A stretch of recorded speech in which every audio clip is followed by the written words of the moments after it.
Ngayong araw na to mga tropa, meron tayong customer na magpapagawa ng sticker at ituturo ko sa inyo kung paano ko inili-layout yung mga nag-a-avail sa akin ng sticker. At again, merong additional payment kapag hindi ready to print yung pinaka-design ng ating customer. Kagaya nito, ida-download natin siya at make sure sa email ninyo pinapasend yung mga files ng inyong customer. Kasi halimbawa, kung kukunin ninyo sa Facebook, sa Messenger, or kung saan pa man, yung pinaka-design ng inyong mga ipiprint, bumababa yung quality niyan. Kaya naman sa email ko palagi, pinapasend yung mga details ng aking mga customer or yung kani-kanilang mga design. At again, sa tulong ng Canva, eto lang yung ginagamit ko kasi mabilis mag-edit dito. Para hindi na rin ako mahirapan pa kapag gumagamit ako ng Photoshop. Anyway, kapag mga complicated na editing, dyan pa lang ako gumagamit ng Photoshop kapag talagang sobrang komplikado na. Pero kapag mga ganito, okay na okay pa dito sa Canva. So una kong ginagawa, dina-download ko yung pinaka-design ng ating customer. Nakita nyo naman, na-download ko na siya. At dito naman sa Canva, gumagawa ako dito ng design. Kumbaga, ang sineset up ko palagi dito, 1250 by 1250 pixel, tapos create na ng design.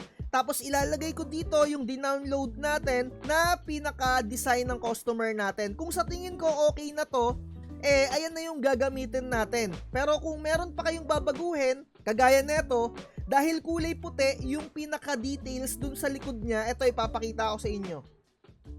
Ayan meron siyang detalye sa likod na white, yung KJ. Ganyan yung mangyayari. So ang gagawin ko dyan, sasabihin ko kay customer na lalagyan natin siya ng background. Kasi hindi natin ma-accommodate yung nasa gitna kapag ipiprint natin yan sa ating vinyl sticker. Kung gusto nyo na kuhang-kuha yung detalye ng ganitong print, hindi kayo pwedeng mag-print sa vinyl sticker. Sa ibang klase kayo magpapaprint, yung tinatawag na UV DTF printing sticker para ma-accommodate kung ano yung pinaka-design lang talaga ng customer mo, ayun lang talaga yung makukuha. Pero pagka mga vinyl printing sticker lang, kailangan ninyo tong gawin. So ganito, ini-stretch ko lang yan mga tropa to the point na dapat magpapantay. Ganyan. Kasi ang napagkasunduan namin nung nagpa-print sa akin na to, okay lang daw na bilog lang yung gagawin ko, as in circle lang yan na meron siyang background na kulay itim para nga ma-accommodate etong KJ. So, ganyan yung ginagawa ko, ini-stretch ko lang talaga siya. Ayan, so sa tingin ko, okay na yung ganyan, tapos ida-download ko na yan mga tropa. Kung mapapansin ninyo, hindi pa siya bilog. Susubukan natin yan maging bilog sa pinaka-template natin mamaya dun sa ating Silhouette Studio. So, download lang natin yan. So, antayin nyo lang and magbubukas na ako ng Silhouette Studio. Eto na yung binuksan ko. So, unang-una kong ginagawa dito, sineset up ko muna yung pinaka-media. So, hahanapin ko muna yung pinaka-printer ko, Epson 805 Preferences. Ginagawa ko siyang A4 dahil A4 yung papel natin. So, Epson Matte Standard. Ginagawa ko siyang high yung settings niya. Dito sa speed, pwede nyo itong i-uncheck. Pero para sa akin, mas okay yung ganito, yung naka-uncheck talaga siya para smooth na smooth yung pag-print. Although medyo may katagalan nga lang talaga siyang mag-print, sa totoo lang. Pero okay lang din naman kahit hindi nyo to i-uncheck, basta maganda pa yung quality ng print ng mga printer ninyo.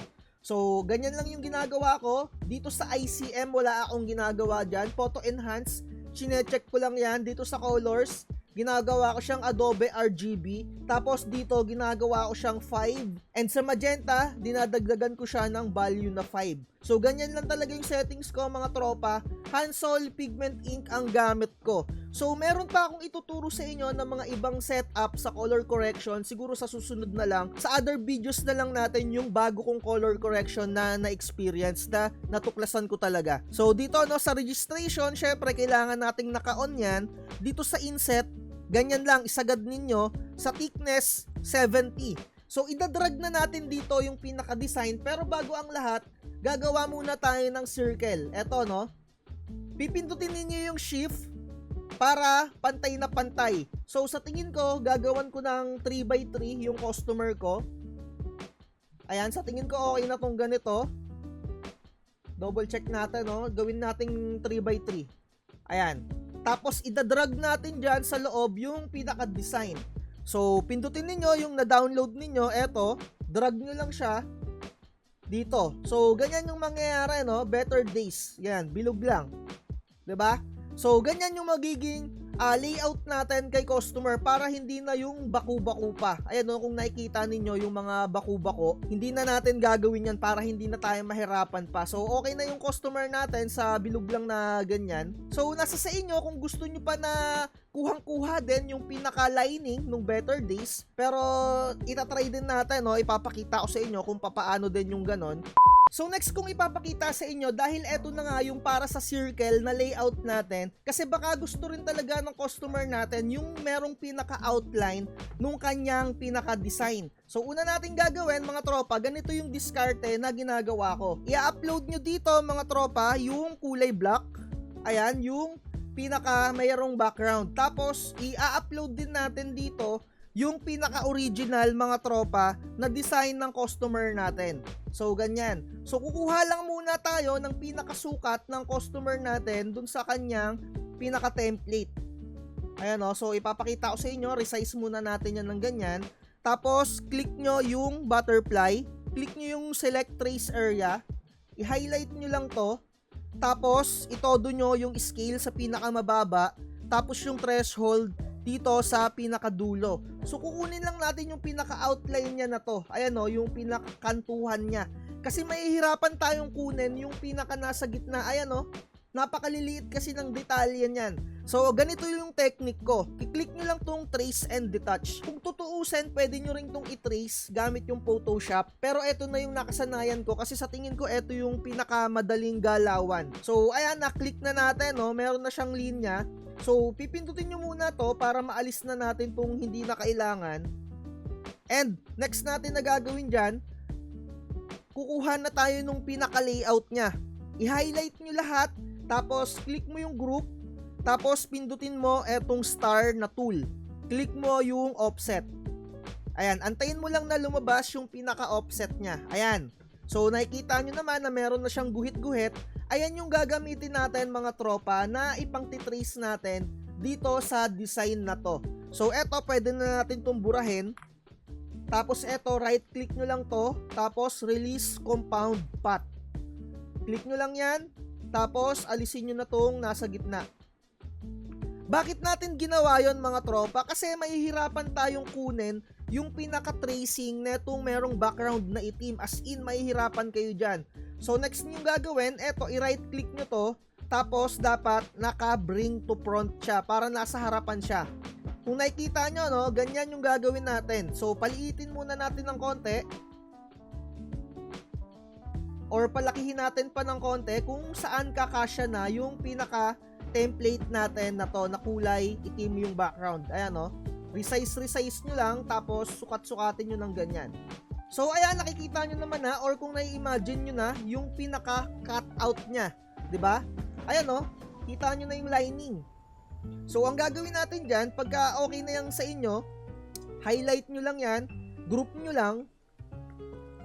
Ayan na. Ipiprint nyo na to. 'Di ba? Nasa sa inyo kung anong sukat, kung papaliitin nyo pa, or ganyan, 'di ba? 3x3. Ayan, or kung gusto nyo pa na mas maliit. So kapag sinend yan mga tropa sa cutter natin, ganyan yung mangyayari. Ito yung circle na cut, yung pabilog lang, and eto naman yung merong lining or yung parang tinatawag na die cut. Ayan, at least naipakita ko na sa inyo kung ano yung magiging pattern natin dun sa pag-cut ng machine. Ayan o.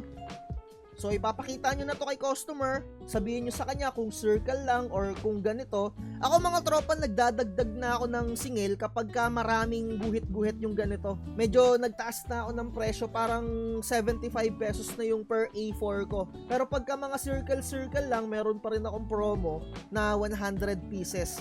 Nagtataas lang talaga ako sa mga ganito, yung mga sobrang daming curve. Kasi mas mabilis pumurol yung inyong mga cutter kapag ganyan, sobrang daming pasikot-sikot, 'di ba?